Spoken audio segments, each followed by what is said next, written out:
எல்லோருக்கும் மோகினி என்று தெரிந்திருக்கும். மோகினி பிசாசு என்பார்கள். மோகினி பல உருவம் எடுக்கும் என்று சொல்வார்கள். இளம் பெண்களை கவரும் என்றெல்லாம் சொல்வார்கள். எதற்காக இப்போ இந்த மோகினியை பற்றி சொல்ல வேண்டும் என்றால், சிவபெருமான் சிவன் அவர் இந்த மோகினி உருவத்தை எடுத்துக்கொண்டார்.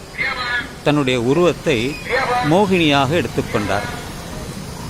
அதை பார்த்த விஷ்ணு கவர்ச்சியாக இருந்தது, அழகு. ஆதலினால் அவருக்கு மனதிலே ஒரு காதல் வந்தது. அந்த காதலினால் காமம் வந்தது. கட்டிப்பிடித்து அவ்வளவுதான், வெள்ளம் முடிஞ்சு போச்சு. அப்படி பிறந்த குழந்தை தான் இந்த ஐயப்பன்.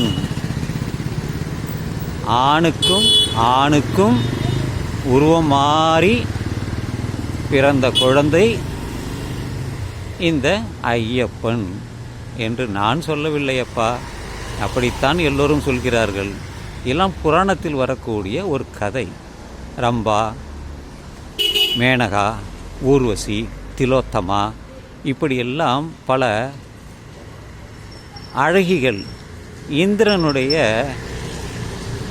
இந்திரலோகத்தில் அவர்கள் எல்லாம் வாழ்ந்தார்கள்.